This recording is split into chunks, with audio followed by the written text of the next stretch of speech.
Now with reaction, Florida Senator Marco Rubio. Senator, good to see you. We can kick the can down the road one more time. What do you think? Well, first of all, this 10 o'clock slot's past my bedtime, so we're going to have to work on that in the future. Yeah, I agree. Sean, this, congratulations on the new show, but, the problem here is this. We've dealt with this again tonight is the end of this latest Washington-manufactured, Harry Reid-manufactured crisis, but the real crisis facing our country is still there. We have a national debt that now is going to be over $17 trillion, and there is not a single plan in place to address it. We have a disastrous health care law that's going to be hurting real people in dramatic ways. Right now, Obamacare, for many Americans, it's just a website that doesn't work. But in a few weeks and a few months, it's going to start directly impacting millions and millions of people, costing them their existing coverage, costing them hours at work, moving them from full-time to part-time, costing them their relationship with their doctor. The list goes on and on. We have done nothing to address these things, and now apparently January will be, or February will be the date when we address it.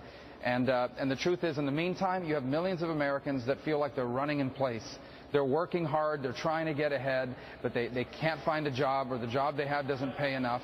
And no one up here seems to think about it. It's just oblivious to it. It's just a political process that's oblivious to this reality. I was just talking to the cameraman that is literally in front of me right here, except behind the camera. Yeah. He just told me his premium went up from $1,400 to $2,100, a far cry from saving $2,500 a year. Right. And his benefits are far less than what he had. And this example after example, do you think that this reality creates a backlash the way the website rollout created a bit of a backlash? Well, the reality is going to create a huge backlash. And, there's precedent for this. Back in the late 80s, they passed a Medicare bill around here that they had to come back a year later and scramble to get rid of because people started to see what the reality of it was. You've highlighted one of those realities. There will be many others. Imagine for a moment if you are watching this program tonight and you are covered by health insurance, and you like your health insurance, and you're happy with that health insurance, and while you think it's a little bit too high, at least it hasn't gone higher. Now guess what? It's going to be taken away from you. You could lose that health care coverage because it doesn't meet the parameters of Obamacare.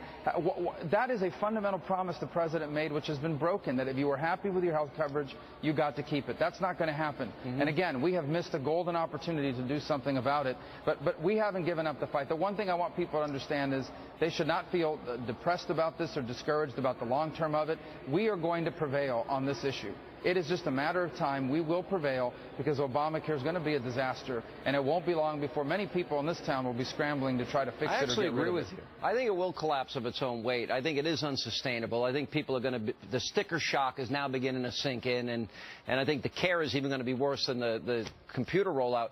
There's a lot of characters in this play that we've been watching unfolding the last couple of weeks. You got the Democrats. Their holy grail has always been health care. That's why they wouldn't negotiate. The media, which is in their pocket. And then you've got the establishment, I would argue, Republicans, led by people like McCain and Bob Corker. They wouldn't hold strong on this. They didn't want to draw a line in the sand on this, and they wanted to protect the bureaucracy. And then they got guys like you and Rand and Mike Lee and Ted Cruz. Why do I think you guys are the new emerging voice of conservative in the country and in the Senate? And I think for those guys that didn't like what you guys were doing here, they better get used to it. Is that a fair assessment or no? Sean, let me just say there's no doubt it's been well documented there's been a tactical difference of opinion about the right way to approach this issue. But I think at this point, for the good of our country, it is important for Republicans and independents that identify with us on this issue to try to come together and come up with a winning strategy to address this moving forward. What would it be? What is it? How do you get John McCain on board? Well, here's what's going to happen, okay? By the early part of next year, February, March, April, and May of next year, and I know that sounds like a long time away, but it's not, the realities of this law are going to begin to impact people. So right now, people are hearing about Obamacare.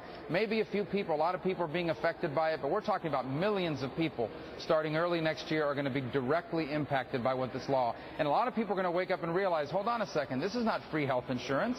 This is something that's going to cost us something we're already happy with. It's hurt us at work. It's cost us our relationship with our doctor. Our premiums have gone up, and they're going to be angry about that. There is going to be an all-out revolt in this country over that. And that is, I think, the moment to absolutely act and say we're going to get rid of this law and then look for opportunities in the future to replace it with better ideas that address our significant health insurance problem, but not this way, not through this massive government intervention into 1/6 of our economy.